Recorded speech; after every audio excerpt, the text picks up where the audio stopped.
pagi Bapak Ibu. Sekali lagi Shalom. Happy Sunday and Happy New Year Bapak Ibu. Mari sama-sama kita bangkit berdiri Bapak Ibu. Kita mau mulai ibadah kita pada pagi hari ini. Mari kita berdoa bersama-sama. Sungguh kami bersyukur Tuhan untuk kebaikan-Mu dalam kehidupan kami. Kami bersyukur untuk semua kejadian yang telah terjadi dalam kehidupan kami. Kami percaya bahwa itu semua selalu mendatangkan kebaikan dalam kehidupan kami. Terima kasih Bapak, 2023 kami percaya kami gak akan ragu Tuhan tentang kesetiaan-Mu.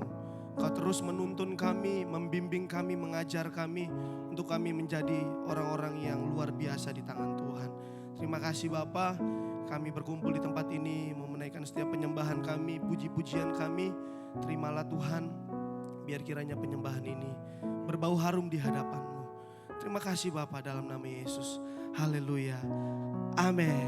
Sekali lagi beri tepuk tangan Bapak Ibu buat Tuhan Yesus. Haleluya.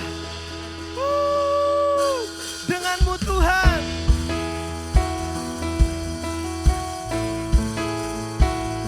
Terima kasih Bapa untuk kesetiaan-Mu dalam kehidupan kami.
Sama-sama.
Sekali lagi Yesus, Yesus Kaulah Raja dalam hidup berkuasa.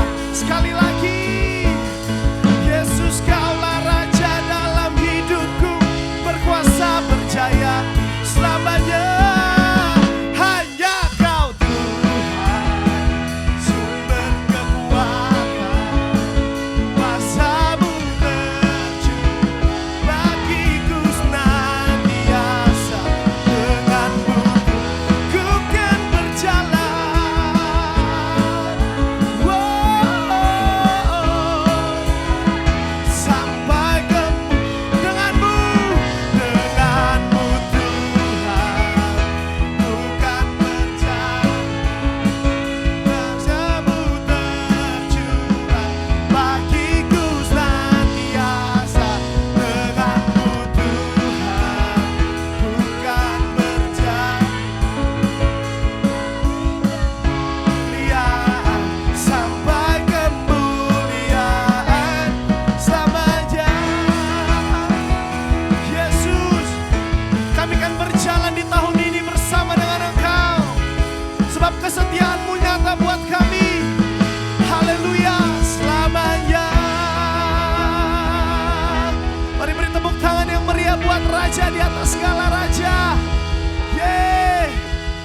Siapa yang percaya bahwa tahun ini adalah tahun kemenangan buat kita.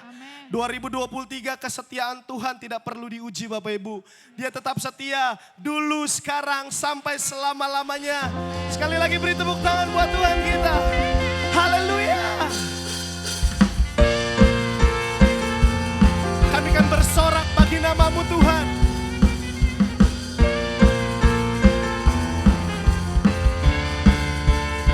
Katakan, Yesus kau kekuatan di hidupku, takkan gentar langkahku. Yes, amin Tuhan. Kau angkat tanganku di saat ku jatuh. Siapa? Kaulah sumber kuatku. Oh, oh, oh, oh. Lembah yang gelap kan ku lewati, sebab Engkau sertaku. Dengan iman Bapak Ibu, dengan imanku ku diselamatkan oleh kuasa Yesus. Ku angkat tanganku, ku sorakan haleluya. Nama-Mu berkuasa, surga bumi nyatakan. Ku angkat tanganku, nyatakan Kau, hei Allah yang perkasa, oh, berkuasa selamanya.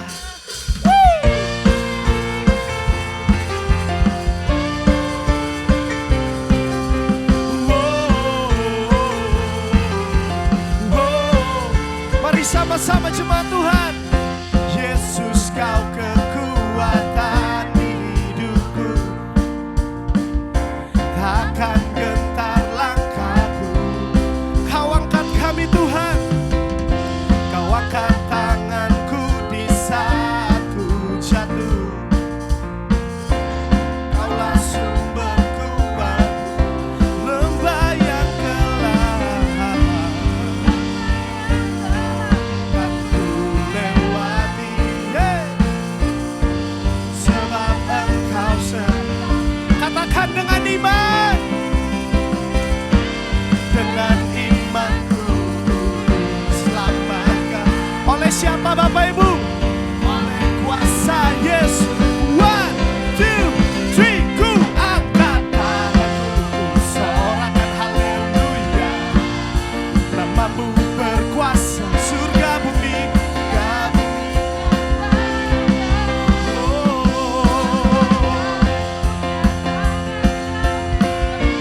Allah yang perkasa, berkuasa selamanya.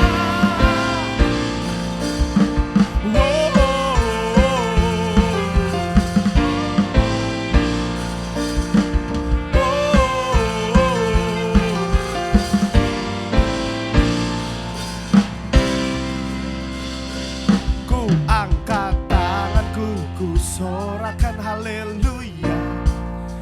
Nama-Mu berkuasa, surga bumi. Jemaat Tuhan saja, ku angkat.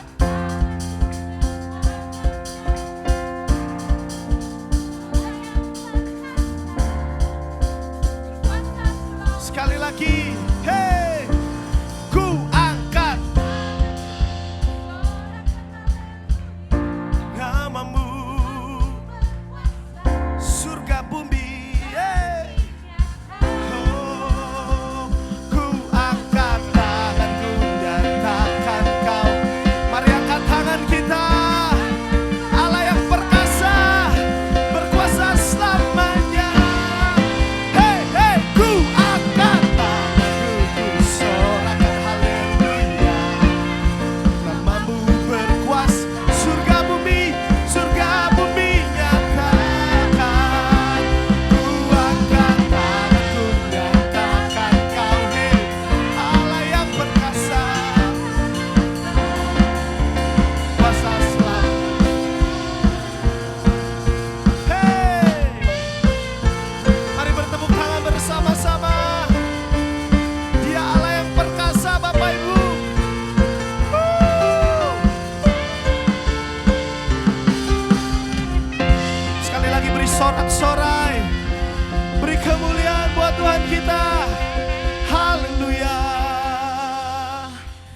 boleh dipersilakan untuk duduk kembali.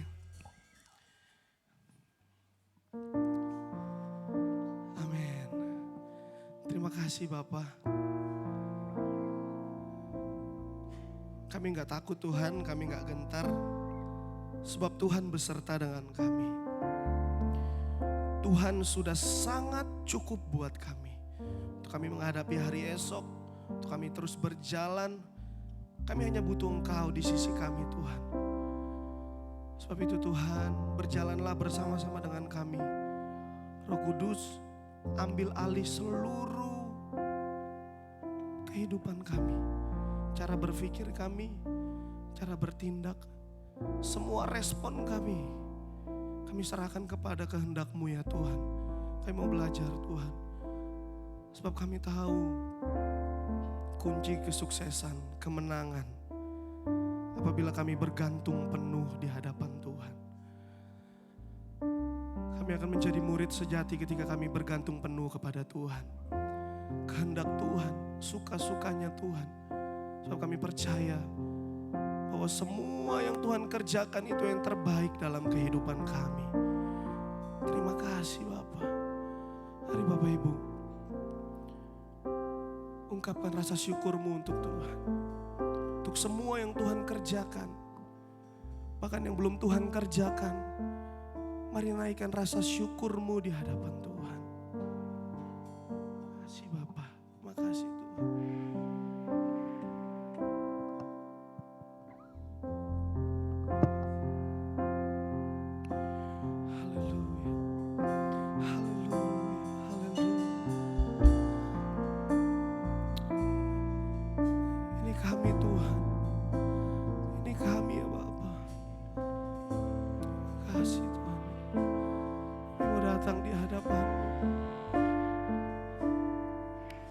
Setiap rasa syukur kami. Amin. Makasih.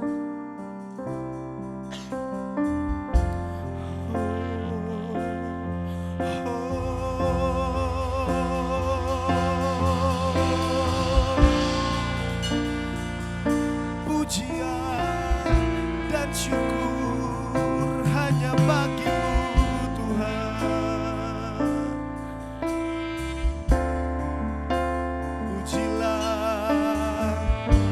Bapak Ibu, mari teman-teman, gak ada alasan untuk kita gak menyembah Tuhan. Gak ada alasan jika kita lihat ke belakang. Banyak hal yang Tuhan kerjakan. Oleh sebab itu mari sembah Dia. Apa yang kau mau sampaikan buat Tuhan? Tuhan hadir di tempat ini.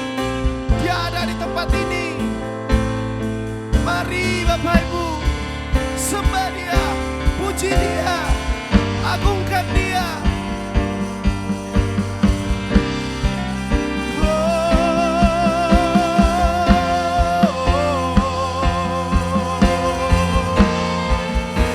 Hanya Yesus, sumber keselamatan, sumber kemenangan dalam hidup kami.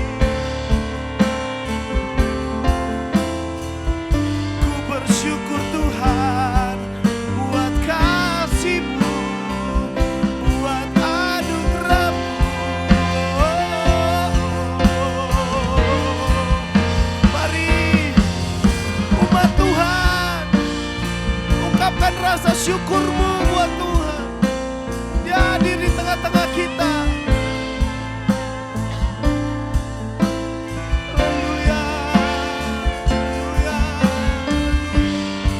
Tuhan, izinkan hamba-Mu membawa umat-Mu di tempat ini untuk menaikkan setiap penyembahan-Mu kepadamu Tuhan. Ambil semuanya Tuhan, ambil semuanya Tuhan. Hari ini Tuhan, semua berbicara tentang Engkau. Haleluya.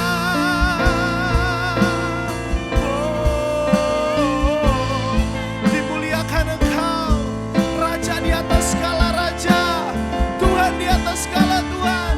Tidak ada Allah lain yang oleh karena namanya kita diselamatkan. Hanya nama Yesus saja. Mari sembah Dia.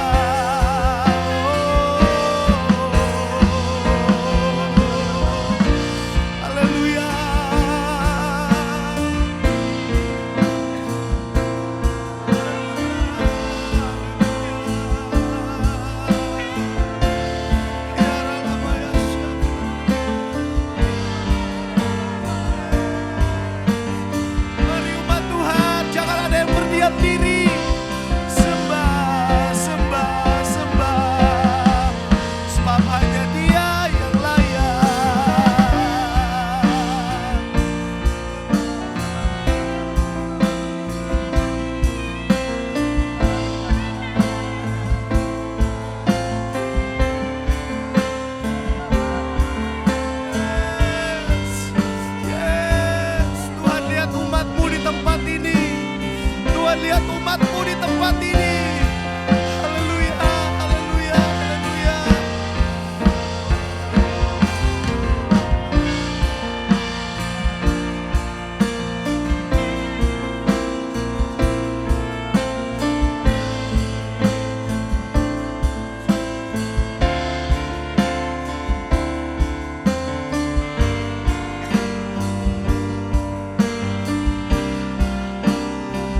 Makasih Tuhan,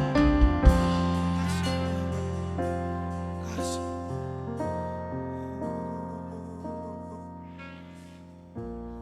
harapan kami balas semuanya Tuhan.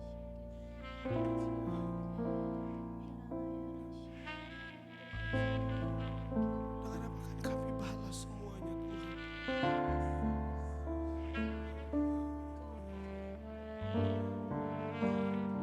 Tuhan, terima kasih. Terima kasih ya Tuhan.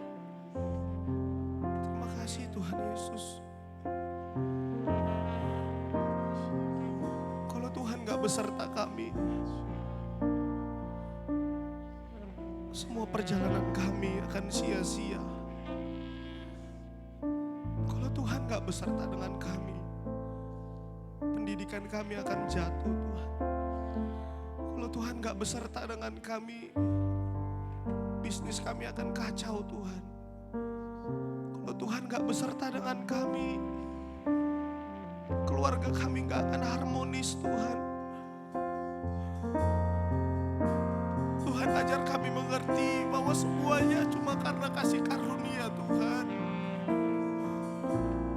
Tuhan buat kami sadar bahwa semua yang terjadi semuanya cuma karena penyertaan Tuhan. Kalau Tuhan gak ada, siapakah kami ini Tuhan? Haleluya. Kasih Tuhan. Buat kami mengerti Tuhan.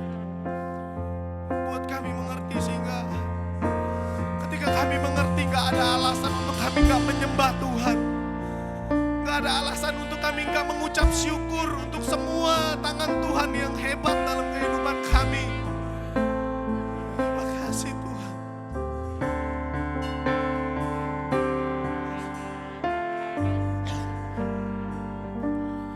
Terima kasih.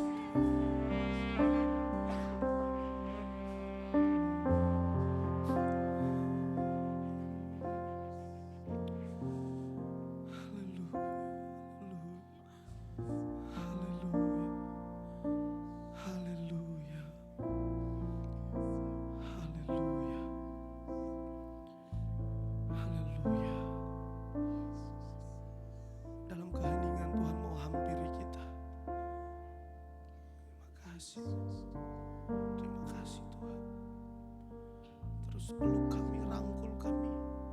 Terima kasih Bapa.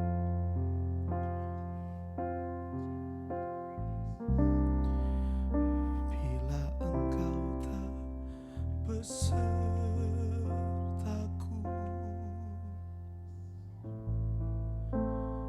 ku tak mau berjalan.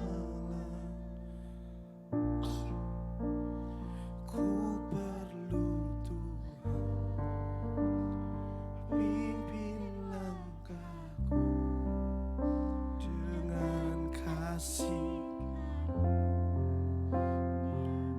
Pimpin kami Tuhan, pimpin langkahku setiap waktu. Amin.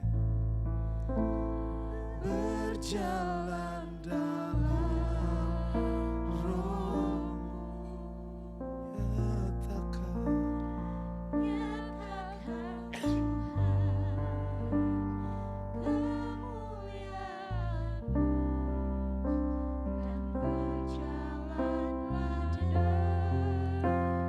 Bapak Ibu jemaat Tuhan saja yang katakan, bila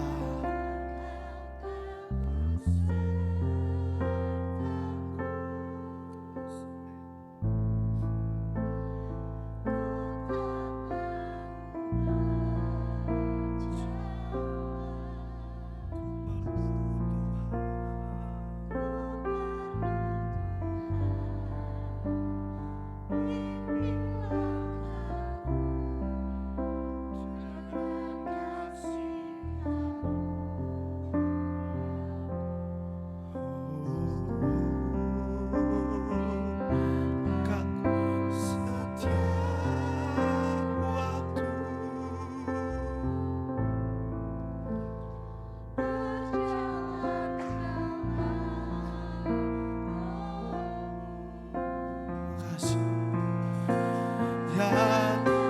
sama-sama saya undang kita bangkit berdiri.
Sekali lagi jemaat Tuhan, harapan kita hanya Yesus saja.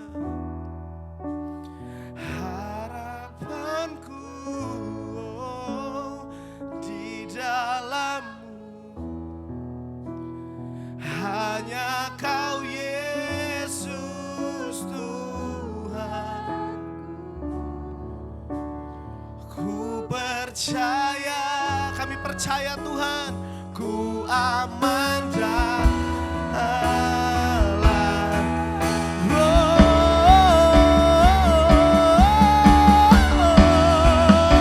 harapanku di dalam-Mu, yes Tuhan, hanya Kau Yesusku. Kami percaya 2023, ku percaya ku aman dan sekali lagi harapan kami, harapanku. Saya serahkan kepada hamba-Nya. Hanya Kau Yesus Tuhan, ku percaya ku aman dalam-Mu, ku percaya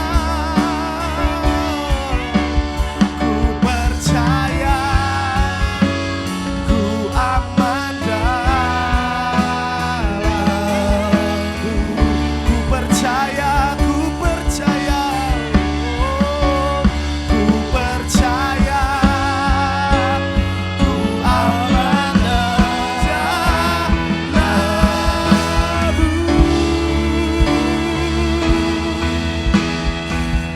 Haleluya.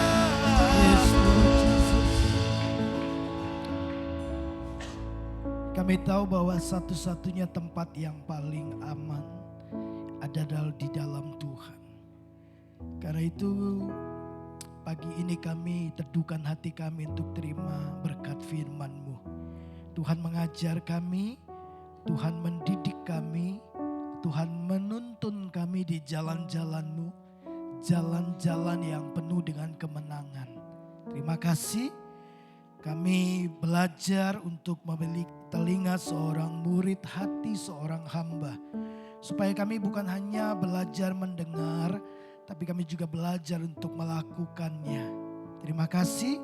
Mari Tuhan berbicara kepada setiap kami, sebab kami sudah siap untuk terima firman-Mu. Di dalam dan demi nama Yesus kami berdoa. Haleluya. Amin. Silakan duduk Bapak Ibu, shalom. Ya, senang sekali bisa kembali bersama dengan Bapak Ibu Saudara. Baik, PowerPoint mungkin bisa ditampilkan. Iya. Hari ini saya masih ingin kita belajar bersama-sama bagaimana kita menjadi murid Kristus sejati. Ini tema kita Bapak Ibu, ya. Nah, mari kita lihat ayatnya lebih dahulu. Di dalam Injil Yohanes pasal 8 ayat 31,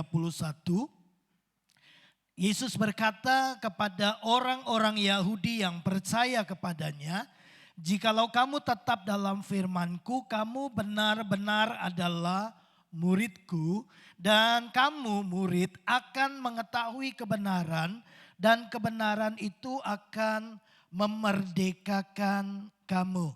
Nah Bapak Ibu, minggu lalu kita sudah belajar bahwa yang Yesus cari, yang Yesus inginkan adalah kita bukan hanya menjadi orang percaya, tapi kita juga menjadi murid. Ya, murid tentu di dalam pemahaman budaya Yahudi berbeda sekali dengan murid yang kita pahami seperti sekarang ini.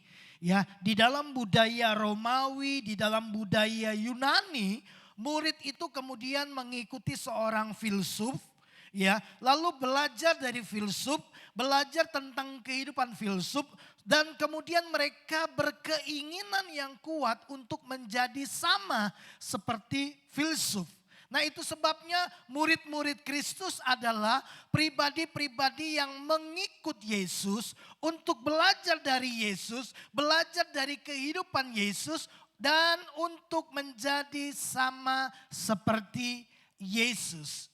Ya, nah Bapak Ibu yang dikasih oleh Tuhan, itu sebabnya murid itu selalu dekat dengan gurunya. Kita lihat kalau kita baca di dalam kitab Injil, ya, ketika Yesus memanggil murid-muridnya, ya murid-murid kemudian memberikan respon, lalu kemudian mereka ikut Yesus. Dimanapun Yesus berada, di situ murid-murid belajar. Betul? Mereka ada di sana, mereka belajar mendengarkan pengajaran Yesus, mereka melihat kehidupan Yesus karena mereka tahu bahwa bersama-sama hidup bersama-sama dengan Yesus, pembelajaran mereka itu sangat maksimal. Karena mereka mendengar langsung, melihat langsung dan belajar langsung dari Yesus Kristus. Nah, itu pola pemuritan yang dikerjakan di dalam Alkitab.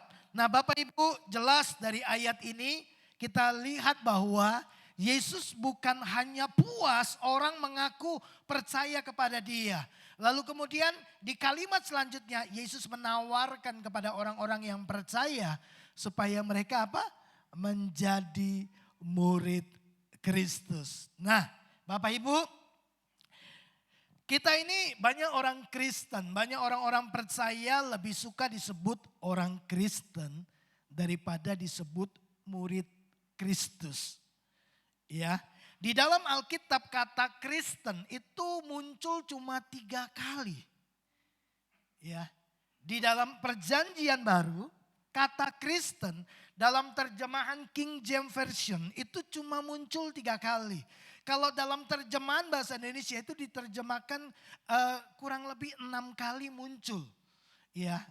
Nah, tapi kata murid di dalam Perjanjian Baru itu lebih dari 250 kali. Jadi konsentrasi memang yang menjadi perhatian dan yang menjadi kerinduan Yesus adalah kita menjadi murid. Bahkan sebelum tinggalkan dunia ini, dia kasih pesan sama murid-muridnya, pergi jadikanlah sekalian bangsa muridku. Ya, nah Bapak Ibu yang dikasih oleh Tuhan, kita jelas belajar bersama-sama dan kita mengerti bahwa ketika murid-murid setuju mengikut Yesus, ya, mereka kemudian menjadi muridnya, mereka menjadi pembelajar dari Yesus Kristus sesuai dengan pola pengajaran pemuritan kerabian Yahudi. Di mana murid-murid kemudian mengakui Yesus sebagai guru, sebagai rabi, sebagai pemimpin, di mana kemudian mereka membuat komitmen untuk menjadi murid Kristus, mengikut Yesus dan belajar dari Yesus Kristus. Nah, hari ini Bapak Ibu, saya percaya bahwa sampai saat ini pun Tuhan mau kita menjadi murid Kristus sejati, benar-benar murid. Amin. Seorang hamba Tuhan berkata, apakah setiap orang yang datang ke gereja itu adalah murid Kristus? Mari pertanyakan kepada diri kita, apakah saya ini murid Kristus? Atau apakah saya ini hanya seorang yang beribadah kepada Tuhan di dalam gereja setiap minggu? Ingat, yang Tuhan mau adalah kita menjadi murid Kristus. Ya. Setiap kali kita mendengar kata murid, kita tahu bahwa kita perlu belajar dari Yesus. Kita perlu mendengarkan pengajarannya, mendengarkan perkataannya, kemudian meneladani kehidupannya. Dengan tujuan kita menjadi sama seperti Kristus. Ini yang menjadi tujuan dari pemuritan yang Tuhan mau kita jalani. Bapak Ibu, kalau di dalam pemuritan yang dikerjakan Yesus atau budaya-budaya Yahudi dalam pola murid dengan guru, itu murid selalu bersama-sama dengan gurunya. Mereka mengikuti, mereka selalu dekat dengan gurunya karena mereka tahu bahwa hubungan itu memberikan sebuah pembelajaran yang paling maksimal. Ya, dan kita tahu hari-hari ini bahwa kalau seorang siswa, seorang murid belajar secara online, ya, tidak begitu maksimal dibandingkan kalau dia belajar tatap muka, betul? Ya, belajar online kita tahu itu sangat terbatas.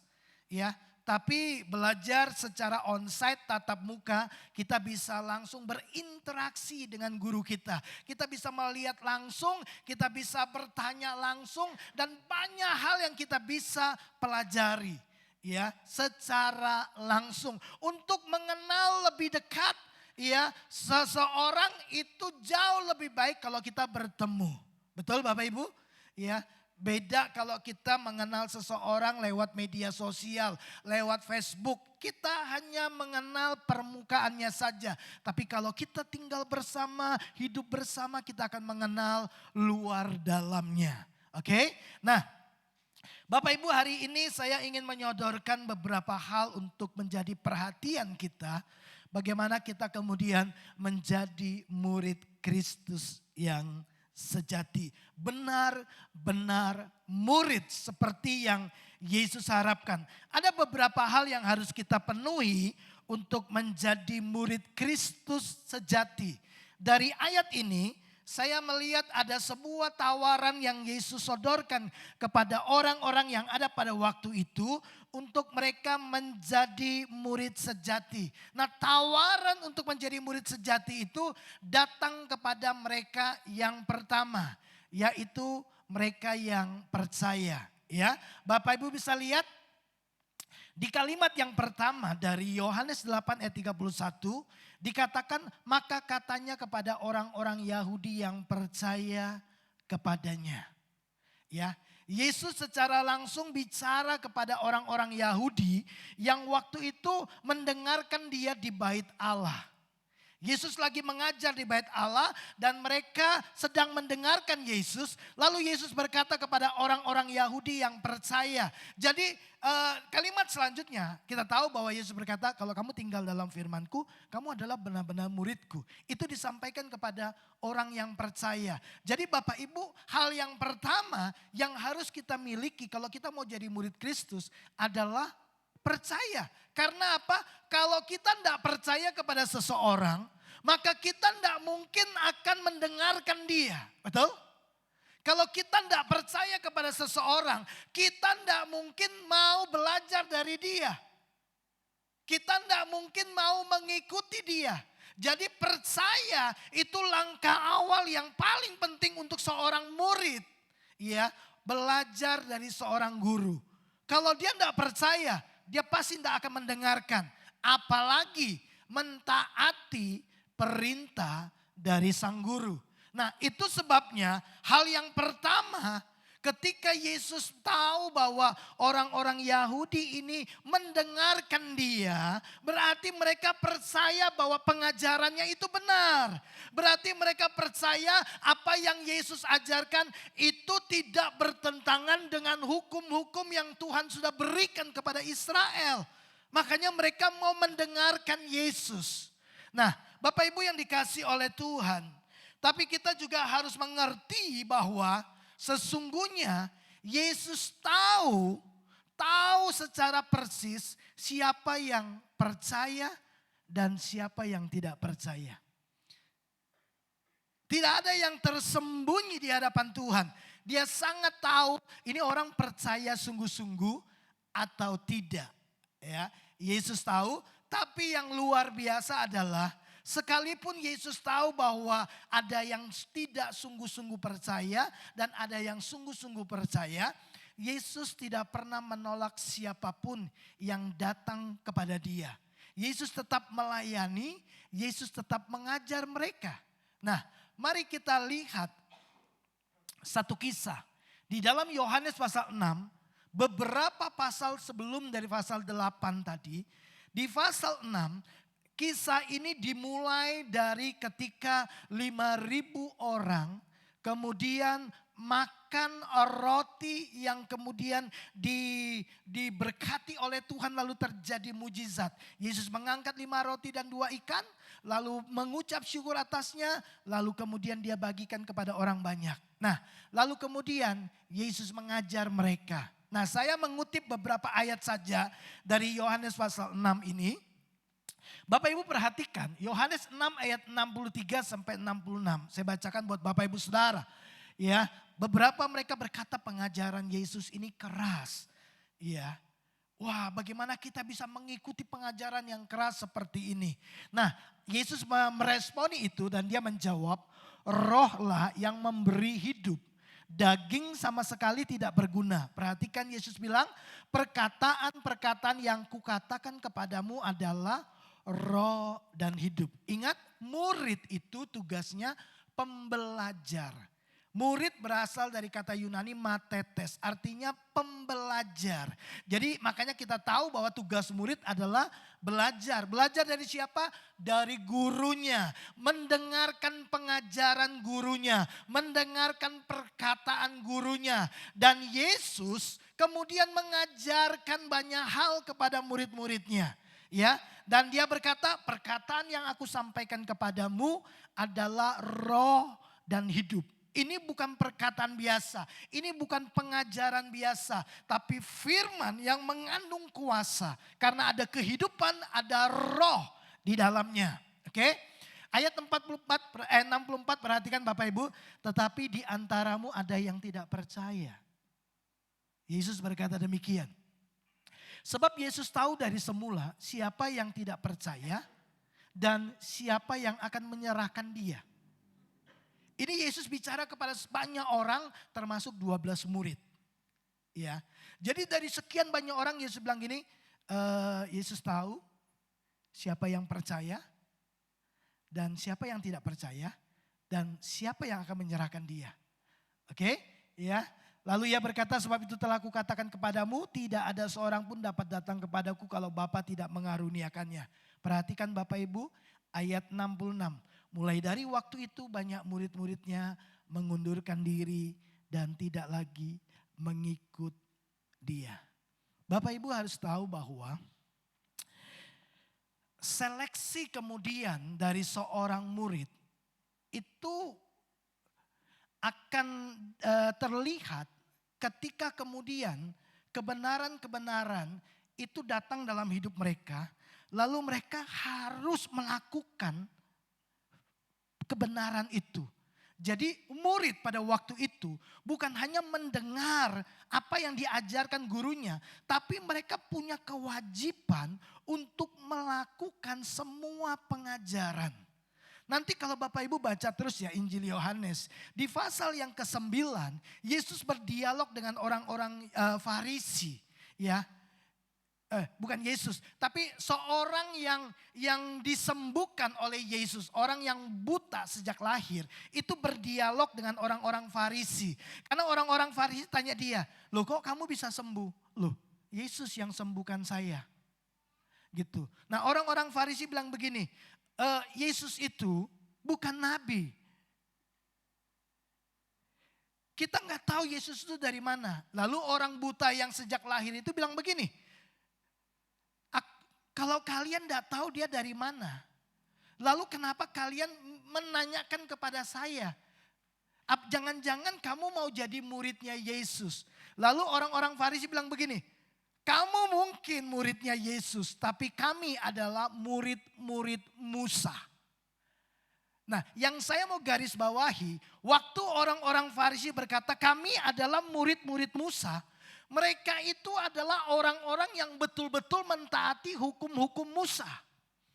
Beberapa tahun yang silam Tuhan izinkan saya ada di Israel. Dan tour guide lokal yang ada di sana yang memandu kami itu adalah orang Yahudi yang masih pegang hukum Taurat. Nah waktu menjelang besok hari Sabat, dia langsung kasih informasi kepada kami. Besok saya tidak akan menemani kalian karena besok hari Sabat. Ya, kami harus ada di rumah dan kami harus melakukan satu ibadah bersama dengan keluarga. Jadi mereka tidak keluar rumah, mereka ada di rumah dan mereka mengkhususkan itu hari Sabat. Saudara bisa bayangkan, sampai hari ini mereka memegang teguh hukum Taurat yang mereka terima dari Tuhan lewat Musa. Dan mereka berkata, kami murid-murid Musa. Dari sini kita paham bahwa murid itu akan mengikuti semua pengajaran-pengajaran yang disampaikan oleh gurunya. Waktu mereka berkata kami adalah murid-murid Musa. Mereka betul-betul mengikuti hukum-hukum yang Tuhan berikan lewat Musa. Ya, sampai hari ini. Lihatlah betapa seorang murid itu menjunjung tinggi dan menghidupi pengajaran gurunya. Nah, itu sebabnya kenapa mereka mundur. Karena menurut mereka ini pengajaran yang kita nggak bisa ikuti. Karena waktu mereka berkata kami murid, maka kami harus melakukannya. Ya, nah coba Bapak Ibu lihat ayat selanjutnya. Yesus menantang murid-muridnya. Kamu nggak mau pergi juga. Ya, Bapak Ibu lihat ayat 68. Simon Petrus menjawab, Tuhan kepada siapa kami akan pergi? Perkataanmu adalah perkataan hidup yang kekal. Dan kami telah percaya dan tahu bahwa engkau adalah yang kudus dari Allah. Jawab Yesus kepada mereka, bukankah aku sendiri yang telah memilih kamu yang 12 ini? Namun seorang di antaramu adalah iblis. Kalimat selanjutnya menjelaskan bahwa yang dimaksud adalah Yudas Iskariot yang akan menyerahkan Yesus. Nah, yang saya mau garis bawahi adalah begini. Kenapa murid-murid 12 murid ini kemudian tetap bersama dengan Yesus. Tetap mengikut Yesus. Alasan yang pertama yang paling kuat adalah karena mereka percaya perkataan Yesus itu adalah perkataan hidup yang kekal. Ini perkataan yang roh dan hidup. Itu sebabnya mereka mau belajar dari Yesus. Lalu yang kedua, mereka percaya kepada pribadi Yesus. Jadi hal yang pertama Bapak Ibu, kalau kita mau menjadi murid Kristus yang sejati, kita harus menjadi orang yang percaya bahwa perkataan Yesus Kristus, pengajarannya adalah kebenaran. Kalau kita tidak percaya, kita akan mengabaikannya. Kalau kita mengabaikannya, lama-lama kita akan meninggalkannya. Betul? Itulah yang dilakukan oleh orang-orang Yahudi pada waktu itu. Minggu lalu saya sudah menjelaskan. Di dalam Yohanes 8 ayat 31 dikatakan orang-orang Yahudi yang percaya. Di ayat yang ke-59 lalu mereka kemudian menolak Yesus dan mereka mau melempari Yesus loh. Kenapa? Ketika Yesus mulai mengungkapkan kebenaran-kebenaran dan mereka menolak itu. Bapak Ibu, mari kita akan belajar lebih jauh lagi. Jadi Bapak Ibu yang pertama bahwa percaya kepada Yesus ya itu langkah awal untuk kita masuk kemudian menjadi muridnya. Sekali lagi murid tidak mungkin mau belajar dari guru kalau dia tidak percaya. Ya, nah itu sebabnya Bapak Ibu, hal yang kedua yang Yesus tawarkan untuk menjadi murid adalah kepada mereka yang memiliki komitmen untuk menjadi murid. Ya, ingat yang pertama Yesus bilang kepada siapa? Mereka yang percaya. Oke, kamu percaya pengajaranku benar, kamu percaya perkataanku itu benar, kamu mau belajar daripadaku, lalu Yesus menuntut yang namanya komitmen. Ya, perhatikan ini, jikalau kamu tetap dalam firmanku, seandainya ya, bila mana kamu tetap di dalam ajaranku, tetap di dalam perkataanku, kamu adalah benar-benar murid. Ya, ingat murid itu menghargai semua pengajaran dari gurunya. Ya, jadi kalau dikatakan jikalau bila mana sekiranya kamu tetap dalam firmanku, jadi Yesus meminta karena jikalau ya, jadi itu keputusan daripada murid. Itu keputusan dari orang yang sudah percaya. Yesus bilang, kalau kamu tetap, kamu muridku. Tapi kalau kamu tidak tetap di dalam ajaranku, kamu bukan muridku. Ya. Nah, dari sini kita belajar Bapak Ibu Saudara, Kata tetap ini kalau Bapak Ibu perhatikan dari bahasa Yunaninya itu menggunakan kata meno. Ya, yang artinya tinggal. Ya. Kata meno ini kalau di terjemahan bahasa Indonesia menggunakan kata tetap. Tapi terjemahan lain arti dari meno itu adalah tinggal. Ya, tinggal terus menerus. Jadi Yesus bilang kalau kamu tetap tinggal terus menerus ya di dalam pengajaranku, di dalam ajaranku, maka kamu benar-benar adalah muridku.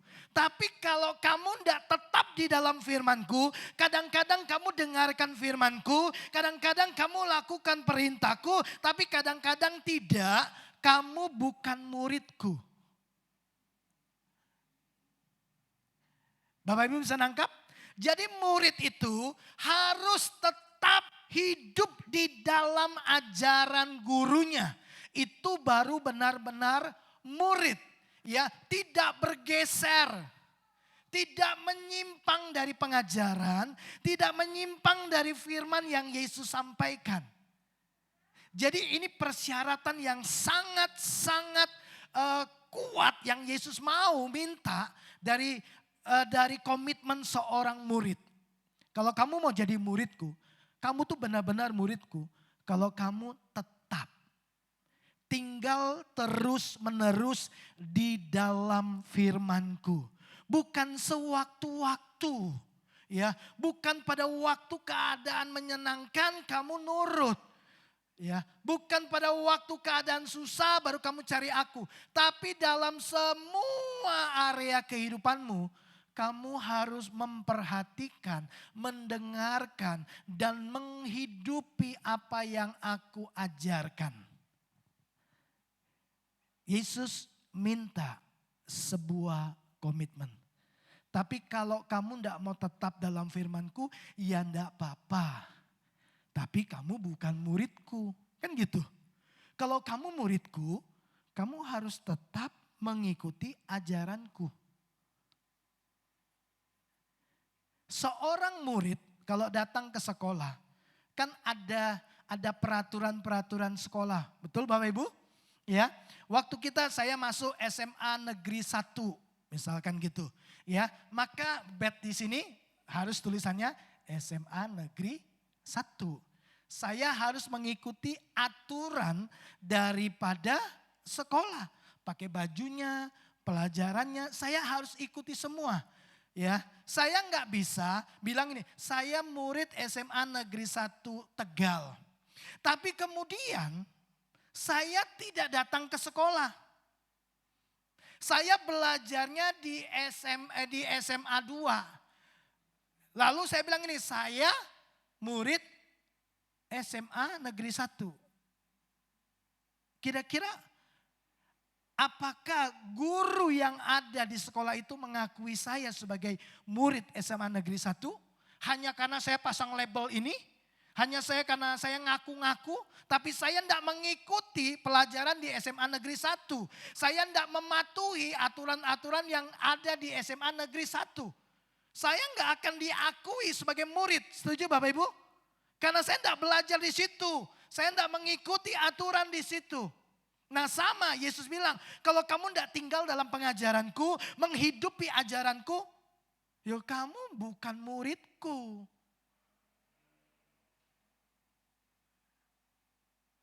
Bapak Ibu nangkap.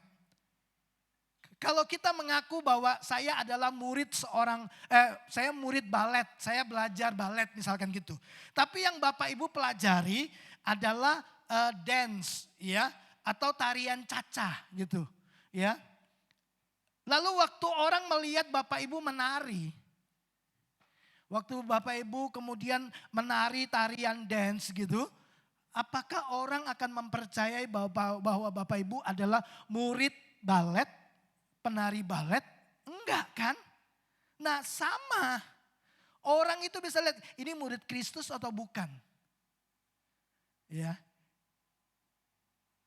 Dari mana? Dari hidupnya. dia menghidupi ajaran Yesus Kristus? Enggak. Di Antioquia pertama kali muncul nama Kristen. Kenapa? Karena disebut nama orang Kristen. Itu kenapa? Mereka hidup seperti Kristus. Makanya disebut orang Kristen. Ya, Bapak Ibu disebut orang Kristen karena Bapak Ibu kan belajar apa yang Yesus ajarkan. Betul? Iya kan? Kita kemudian melakukan firman Tuhan. Ya, tapi kita ini sebatas hanya disebut orang Kristen. Tapi yang Yesus mau adalah sebenarnya saudara menjadi murid. Ya, murid artinya ini, saudara tetap di dalam firman-Nya. Enggak sekali-sekali waktu ikuti firman-Nya, enggak. Nah, kalau tetap di dalam firman-Nya, berarti fokus kita adalah belajar firman-Nya. Ingat, murid itu adalah pembelajar. Waktu dia berkata, aku murid Kristus, ya, maka aku belajar pengajaran-pengajaran yang diajarkan oleh Yesus. Mereka berkata rabi, guru, ya. Mereka mengikutinya, ya. Saulus adalah murid dari Rabi Gamaliel. Dia belajar dari Gamaliel, ya. Dia menghidupi semua nilai-nilai dan ajarannya. Nah, sama halnya kita ini adalah murid Kristus. Berarti yang menjadi fokus pengajaran kita, pembelajaran kita adalah apa yang Yesus ajarkan. Coba ingat baik-baik. Matius 28 ayat 19-20.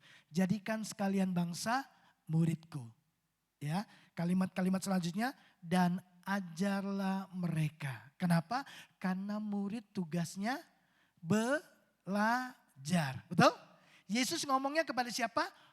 Murid-murid yang menyaksikan dia nanti mau naik ke surga kan? Dia kasih amanat agung, jadikan semua bangsa. Hai muridku, bahasa gampangnya. Hai muridku, jadikan sekalian bangsa muridku. Ya, muridku berarti jadikan semua bangsa murid Yesus. Betul? Jadi Tuhan mau kita jadi murid Yesus.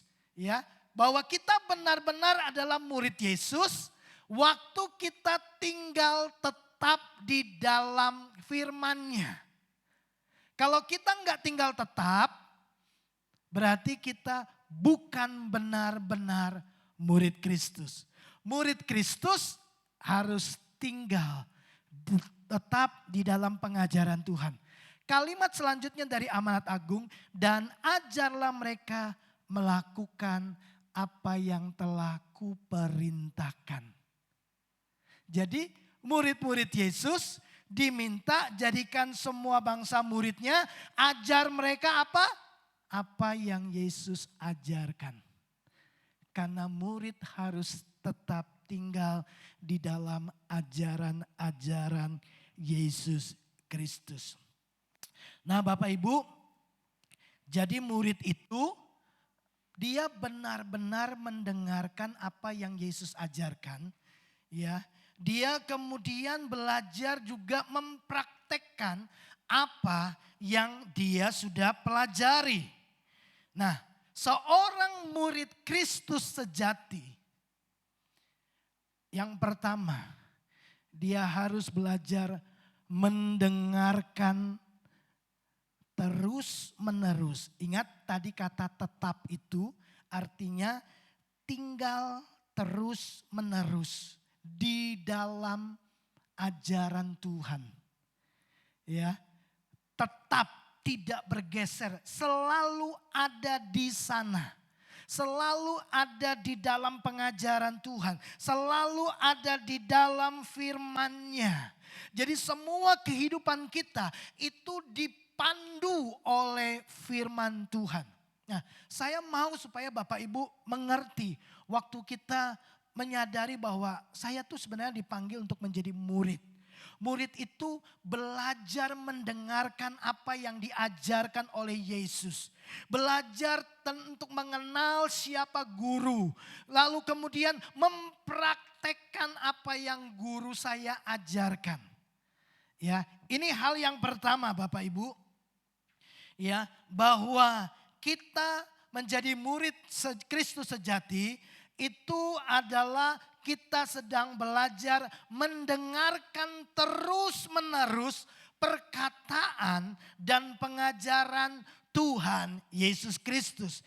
Tidak ada seorang pun dapat mengatakan bahwa dia adalah seorang murid dari seorang guru kecuali dia siap mendengarkan pengajaran guru itu. Kalau kita tidak siap mendengarkan pengajaran dari seorang guru, kita tidak akan berkata bahwa saya muridnya. Iya kan? Kalau kita berkata saya murid Kristus, maka saya harus mendengarkan apa yang diajarkan oleh Kristus. Waktu anak saya bilang, "Pak, saya mau les matematika." Ya, oke, saya ngubungi salah satu guru les matematika di Tegal. Ternyata jadwalnya padat, ya. Bapak Ian Lesmana. Wah, udah sorry kok, aduh udah penuh gitu. Oke, saya rekomendasikan satu guru ya. Oke, saya hubungi gurunya. Saya berkata, "Han, kamu mau enggak guru ini?" Oke. Nah, waktu dia bilang oke, berarti dia siap menjadi murid dari guru itu, betul? Oke. Nah, waktu dia bilang oke, dan berarti dia punya sebuah pemahaman gini. Apapun yang guru itu suruh saya kerjakan, apapun yang dia ajarkan, saya harus mendengarkan dia. Betul? Lalu kemudian anak saya setiap hari Jumat beberapa waktu di semester yang lalu, hari Jumat selalu datang ke Tegal, ya, lalu ketemu sama gurunya, dan 1,5 jam anak saya duduk mendengarkan apa yang diajarkan oleh guru itu. Kenapa? Karena dia sudah siap menjadi murid dari guru itu. Nah, kita tidak mungkin bilang saya muridnya dia tapi kita tidak mendengarkan dia. Kita mengabaikan dia. Itu tidak mungkin. Ya, makanya Yesus bilang, "Kamu benar-benar muridku kalau kamu tinggal di dalam firman-Ku." Yang pertama, kamu belajar mendengarkan apa yang aku ajarkan kepadamu. Ya, jadi ketika Yesus bicara, murid-murid mendengarkan. Satu kali Yesus membawa Yohanes, Yakobus dan Petrus naik ke satu gunung. Kemudian terjadi penampakan. Ya, Petrus melihat bagaimana kemudian Tuhan bertemu dengan Musa dan Elia. Ya, lalu terdengarlah suara yang berkata begini, "Inilah anak yang kukasihi, dengarkanlah dia, dengarkanlah dia." Itu didengar oleh Petrus, Yohanes dan Yakobus. Itu sebabnya sebagai murid mereka tahu gini, saya harus mendengarkan Yesus. Bukan yang lain, bukan belajar yang lain. Belajar pengajaran dari Yesus Kristus. Nah Bapak Ibu, untuk bisa tetap tinggal di dalam firman, kita perlu kemudian mendalami. Bukan hanya mendengarkan tapi betul-betul mendengarkan dengan seksama apa yang Yesus ajarkan. Karena satu kali dengar saja belum tentu kita paham. Betul? Bapak Ibu baca Alkitab satu kali belum tentu kita langsung paham. Ya, murid-murid selalu bersama dengan Yesus. Satu kali Yesus mengajar tentang perumpamaan. Perumpamaan tentang penabur. Ada seorang penabur keluar lalu kemudian benih itu jatuh di pinggir jalan, jatuh di bebatuan, jatuh di semak berduri, ya, kemudian jatuh di tanah yang baik. Murid-murid kemudian datang kepada Yesus dan berkata, "Guru, apa artinya itu?" Itu seorang murid. Mereka bukan hanya belajar mendengarkan, tapi mereka belajar untuk bisa memahami. Karena dengan memahami, murid lebih mudah untuk melakukannya. Bapak Ibu, jangan cuma mendengar, tapi cobalah mendengar dengan seksama untuk bisa memahami. Ayat ini saya baca berulang-ulang. Yohanes 8 ayat 31 saya baca berulang-ulang. Saya coba Tuhan mau bicara apa? Kenapa Tuhan berkata seperti ini? Kenapa pakai kata jikalau? Kenapa harus tetap dalam firman-Mu? Berarti nggak boleh bergeser dong. Berarti nggak boleh menyimpang dong. Berarti harus fokus dong. Saya tanya terus, saya gali. Saya terus belajar mengizinkan Roh Kudus mengajar saya. Nah, itu sebabnya Yesus mau kita punya komitmen sebagai murid, dan murid itu belajar. Yang pertama, belajar mendengarkan apa yang Yesus ajarkan kepada kita. Belajar dari seorang guru adalah keinginan terbesar dari seorang murid. Betul? Kalau saudara memilih seorang guru, wah itu hasrat saudara adalah gini. Kita mau menyerap semua ilmunya. Kita mau mempelajari semua apa yang terbaik yang kita bisa ambil darinya. Betul? Ya. Kalau Bapak Ibu mau belajar dari seorang pakar ekonomi. Coba.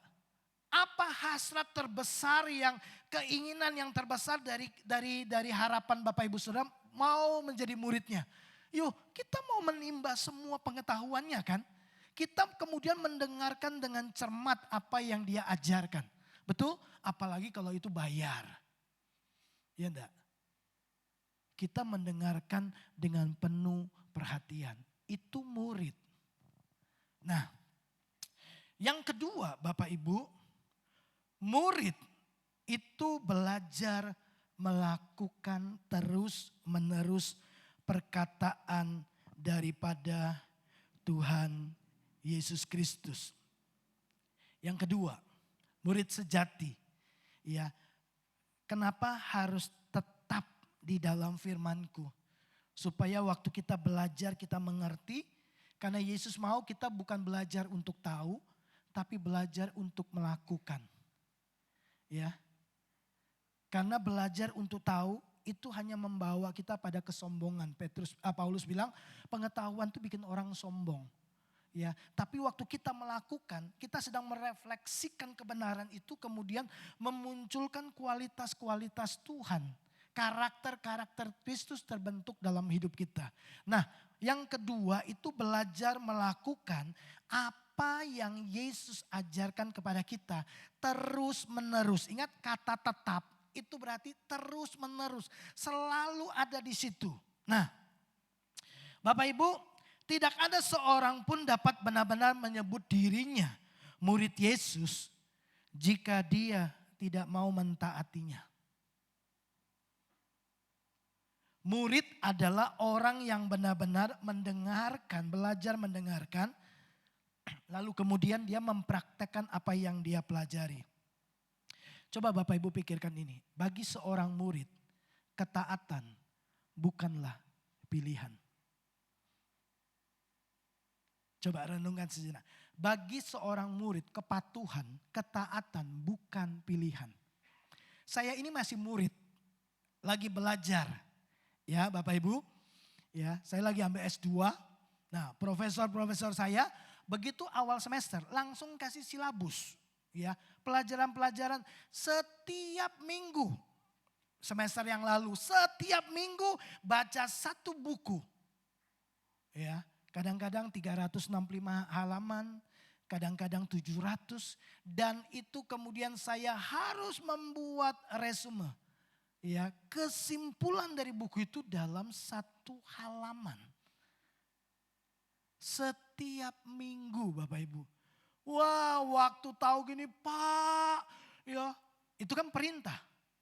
Jadi mahasiswa, kalian baca buku, lalu dalam setiap minggu lapor ke saya. Setiap minggu lapor. Gitu. Walaupun kita agak sedikit bersungut-sungut. Ya kok tiap minggu Pak. Belum profesor yang satu punya tugas juga. Yang satu juga punya tugas gitu kan. Tapi sebagai murid, perintah harus ditaati. Walaupun kita bilang, ya gitu, tapi tetap dilakukan. Enggak, itu bukan pilihan. Ya, kalau Bapak Ibu pernah, kita semua pernah sekolah kan? Anggaplah kita SMP. Lalu guru matematika bilang begini, anak-anak, nanti pulang ke rumah, buka halaman 17, latihan 8, kerjakan besok kumpulkan. Saya mau tanya, ya, sebagai murid kita lakukan enggak? Hah? Atau ada pilihan, boleh dilakukan, boleh tidak? Enggak kan? Untuk seorang murid, ketaatan itu bukan pilihan. Itu keharusan. Jadi kita mau enggak mau harus lakukan. Ya, sesulit apapun tugas yang profesor kasih buat saya harus lakukan. Kenapa? Karena saya sudah berkomitmen jadi murid. Bukan hanya belajar, tapi juga melakukan semua tugas yang diberikan. Makanya kita nggak bisa bilang, saya mau lakukan firman yang enak ini, yang ini saya nggak mau lakukan. Ini mah tugasnya pendeta, menginjil, memuridkan itu tugasnya pendeta. Enggak, tugas semua murid, tugas saudara dan saya. Amin. Ya, kenapa? Ketaatan bukan pilihan. Itu keharusan untuk seorang murid. Berarti kalau kita belajar tentang mengampuni, saya mau tanya Bapak Ibu. Itu wajib atau pilihan? Wajib. Kalau benar-benar murid Kristus. Saat teduh, merenungkan firman Tuhan. Halo? Alkitab berkata, renungkanlah firman Tuhan siang dan malam. Maka sebagai murid Kristus, apa yang harus kita lakukan? Yuk dilakukan, suka enggak suka ya tetap dilakukan. Betul Bapak Ibu? Karena kita murid. Kecuali kita bukan benar-benar murid. Kalau bukan benar-benar murid, ya enggak harus tetap di dalam firman. Boleh keluar masuk. Kenapa? Lo bukan murid. Enggak boleh tetap. Boleh enggak saya, kalau saya bukan murid SMA Negeri 1, lalu saya datang ke SMA Negeri 1. Boleh, tapi enggak boleh tinggal di situ. Datang, keluar. Enggak bisa tetap. Betul? Bapak Ibu bisa tangkap sesuatu? Kalau kita murid, ketaatan bukan pilihan, tapi keharusan. Apa yang Yesus ajarkan harus kita lakukan. Coba lihat ini. Melakukan ajaran Kristus adalah buah dari kemuridan sejati. Waktu kita melakukannya, saudara sedang menunjukkan bahwa saudara adalah murid yang sejati. Coba kita lihat beberapa ayat ini. Di dalam Yohanes 14 ayat yang ke-15. Yesus itu berbicara. Yohanes 14, 15, 21, 23, 15 ayat 10 itu sama semua. Intinya sama. Yesus bilang begini. Kalau kamu mengasihi aku, kamu akan menuruti semua perintahku.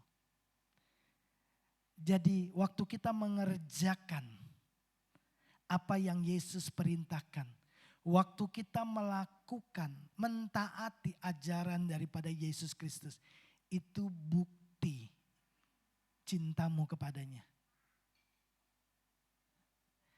Jadi melakukan ajaran Kristus adalah buah dari kemuridan sejati. Apa gunanya kita punya seorang murid tapi dia tidak pernah melakukan apa yang kita suruh.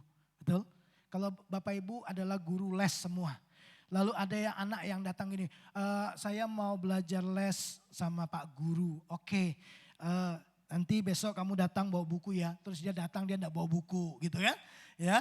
Terus Bapak Ibu bilang oke lah kali ini. Kamu nanti pulang kerjakan ini ya. Besok dia datang dia tidak kerjakan. Semua yang dia lakukan, yang kita perintahkan dia tidak lakukan. Bapak Ibu menurut Bapak Ibu mau melanjutkannya?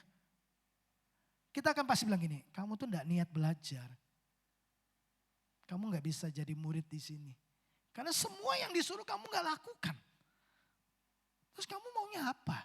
Kan gitu. Kita berkata kita mengasihi Tuhan. Yesus bilang, tanda, bukti kamu mengasihi aku. Kamu melakukan semua. Boleh tampilkan ini,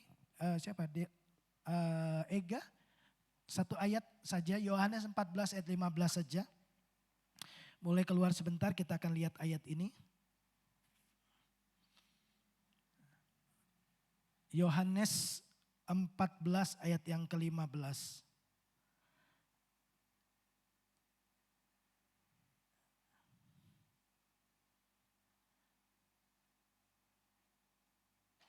Ada?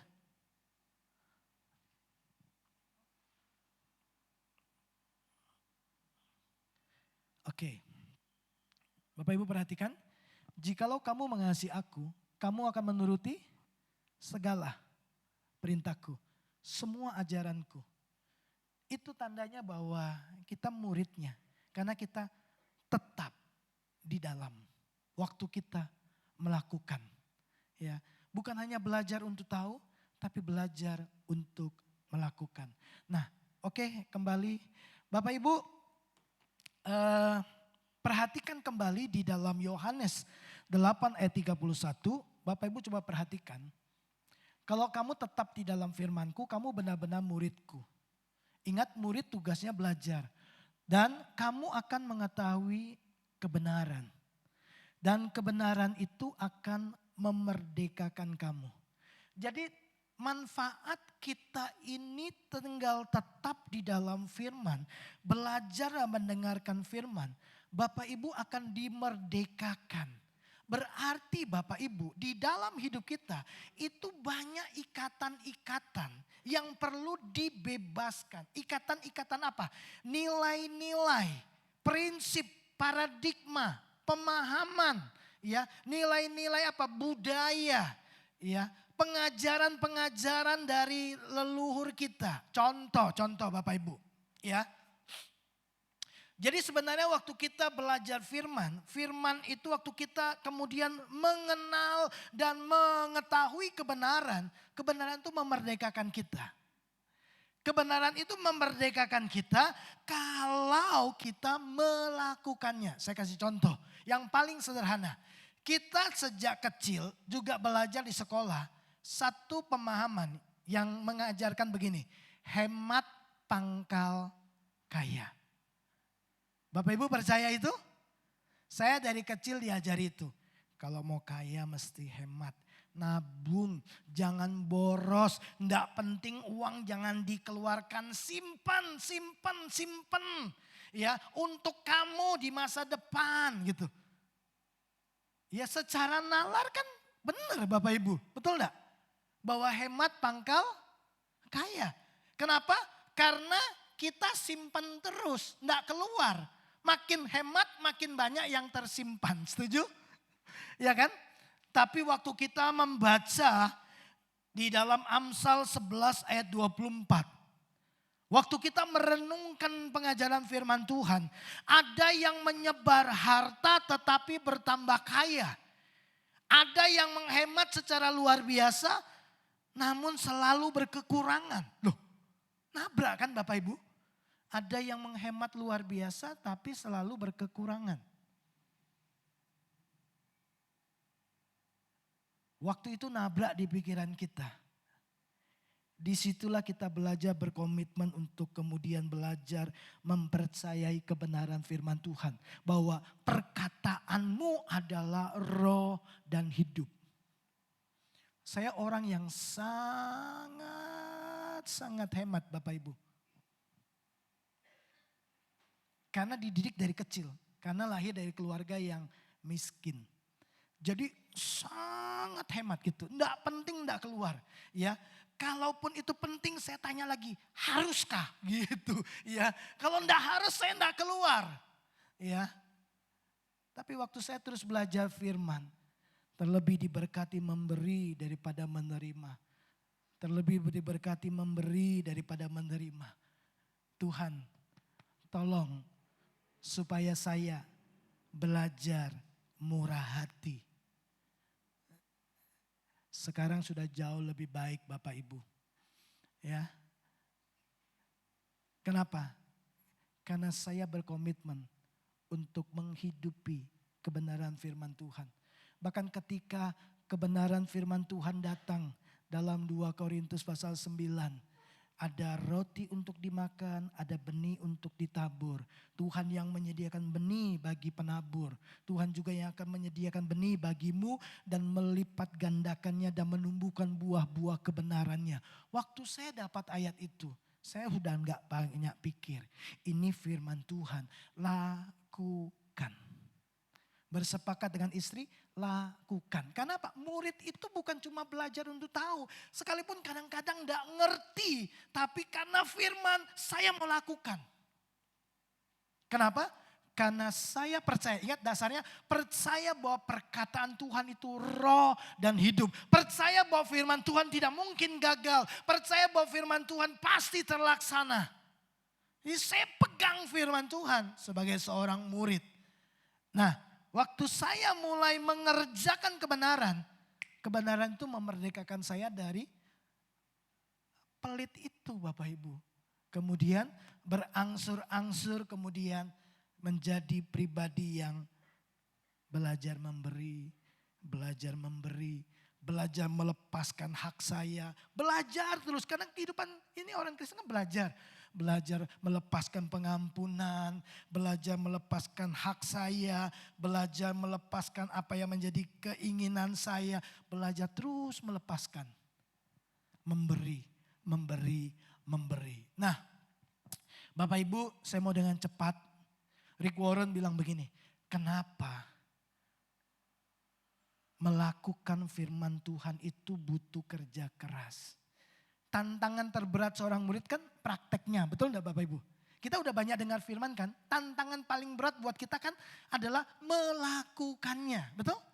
Mengampuni, kita udah dengar berkali-kali, tapi waktu mau melakukannya itu kan yang paling berat. Nah, Rick Warren bilang begini Bapak Ibu, hal yang pertama, kenapa penerapan itu sulit? Penerapan sulit karena apa? Menuntut keseriusan. Bapak Ibu dengar bahwa saat teduh itu penting, merenungkan firman Tuhan itu penting, ya kan? Waktu kita mau melakukannya itu butuh keseriusan, tidak bisa sambil lalu Bapak Ibu. Ya, terkadang itu menyita waktu yang lama untuk saat teduh yang mendalam. Kalau baca Alkitab sudah selesai. Gitu ya. Tapi kalau mau merenungkan firman Tuhan dan memahami kebenaran, itu butuh kerja keras. Butuh keseriusan. Tidak bisa sambil lalu.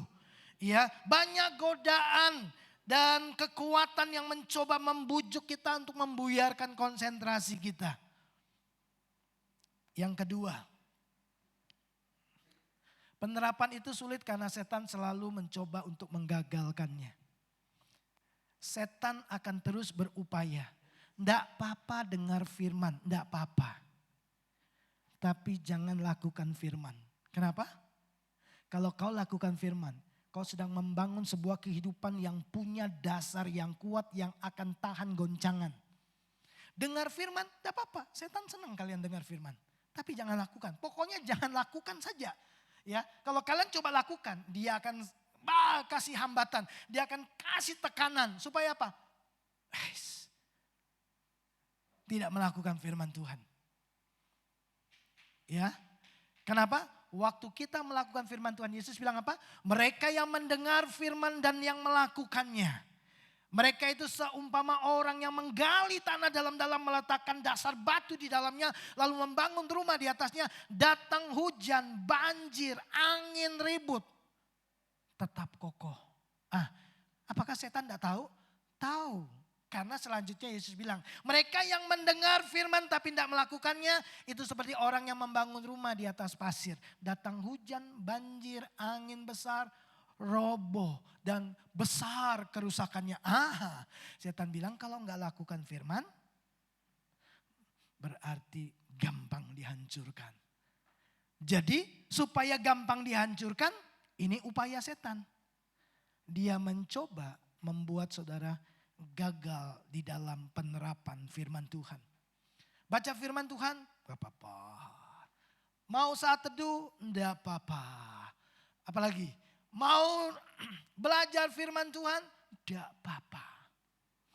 Mau ibadah pagi sore? Tidak cukup, nanti malam bisa cari lagi di Tegal? Tidak apa-apa. Yang penting jangan lakukan. Udah. Saudara tidak akan punya kekuatan untuk menghadapi badai, untuk menghadapi goncangan. Yang ketiga, Bapak Ibu, yang terakhir. Kenapa penerapan sulit? Karena orang biasanya menolak perubahan. Kebanyakan orang hidup menuruti perasaan, bukan tujuan, bukan kemauan. Ya, dan itu sebabnya kita tetap ada di dalam kondisi-kondisi yang sama.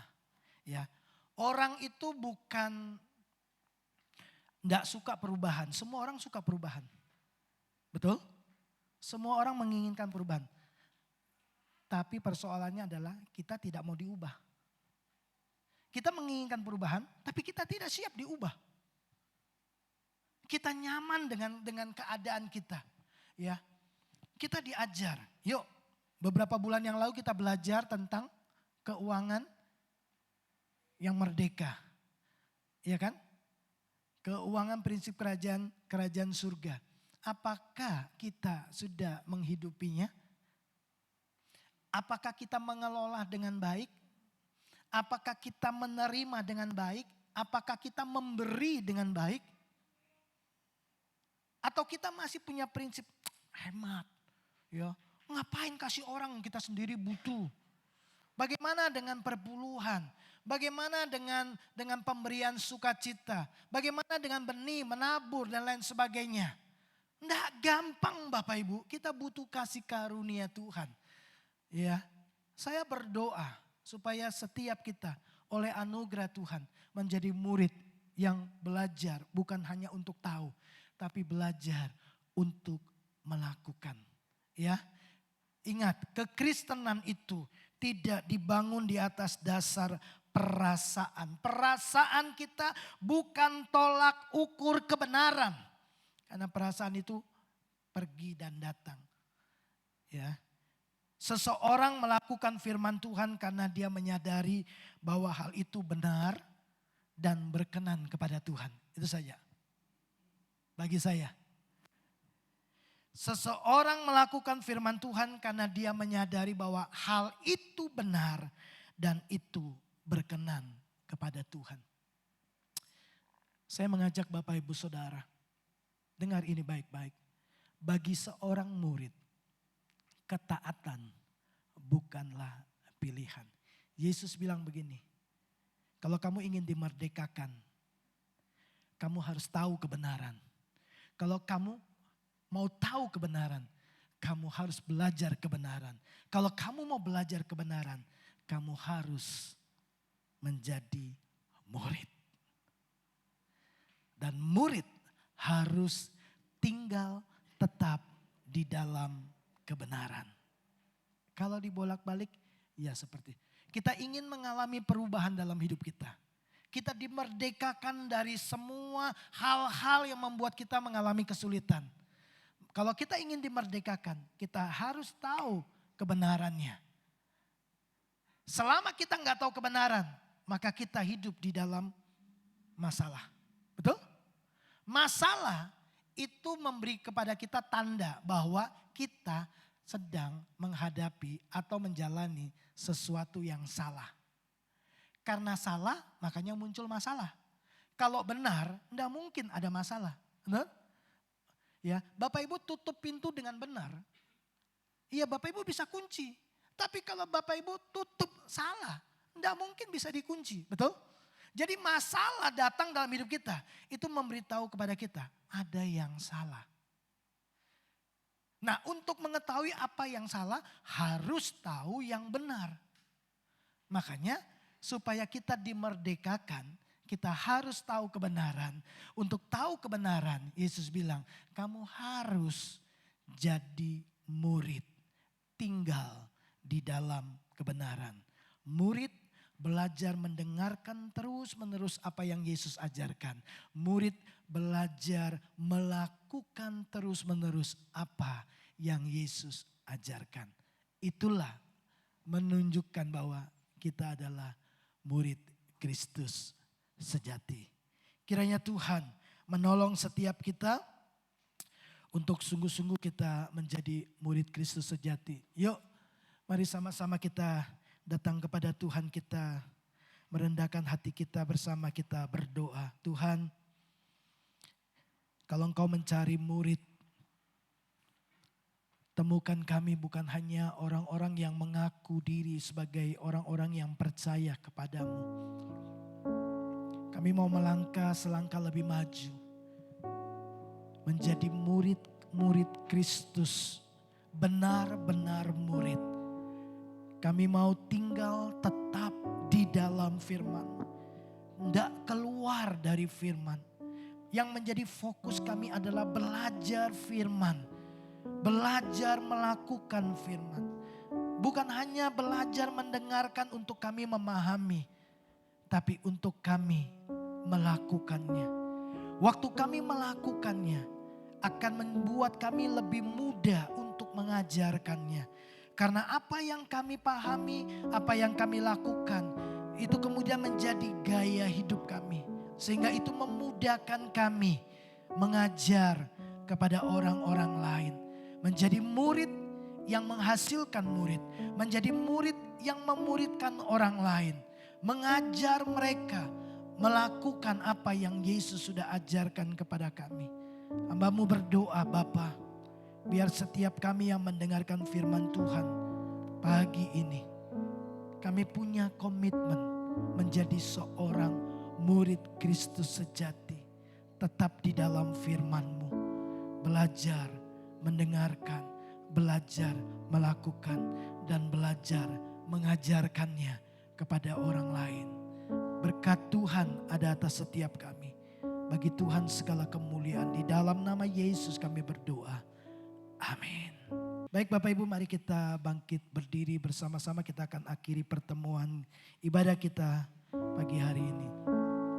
Kami memuji kebesaran-Mu, ajaib Tuhan.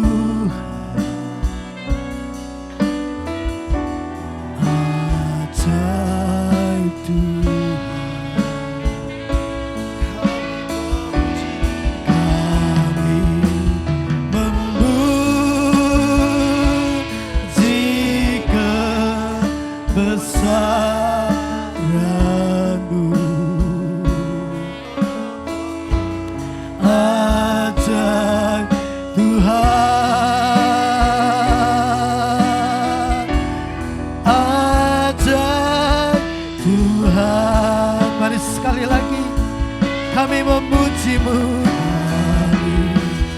memuji kebesaran-Mu, ajaib Tuhan,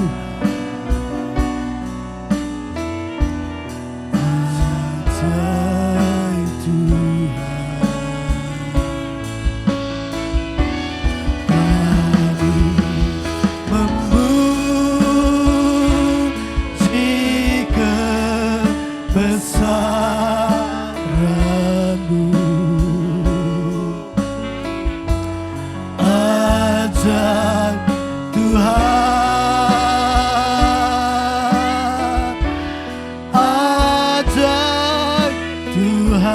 Ajaib Tuhan, ajaib Tuhan, ajaib Tuhan, ajaib Tuhan. Di akhir ibadah kami, bagi Tuhan segala kemuliaan, hormat dan kuasa. Sebab Engkau layak terima segala pujian penyembahan kami. Terima kasih buat kehadiran Tuhan, buat ibadah ini. Kiranya Tuhan disenangkan dengan apa yang kami lakukan. Segala pujian penyembahan kami menjadi dupa yang berbau harum di hadapan Tuhan yang menyenangkan hati Tuhan. Terima kasih Bapa di surga. Mari Bapak Ibu yang dikasihi oleh Tuhan, arahkan hatimu dan tanganmu terarah kepada Tuhan. Kekasih-kekasih Tuhan, pulanglah dan terimalah berkat yang terbaik daripada Allah Bapa. Kasih karunia demi kasih karunia dari kepenuhan Yesus Kristus Tuhan kita di dalam persekutuan yang erat dan intim dalam rohnya yang kudus. Kiranya memimpin, menyertai dan memberkati kehidupan kita dengan berkat Abraham, Ishak dan Yakub. Berkat yang disempurnakan dalam Kristus Yesus Tuhan kita. Kita diberkati mulai hari ini sampai selama-lamanya dalam anugerah Tuhan. Di dalam nama Tuhan Yesus Kristus, setiap kita yang percaya diberkati Tuhan, mari sama-sama katakan amin. Selamat hari Minggu, Tuhan Yesus memberkati kita semua.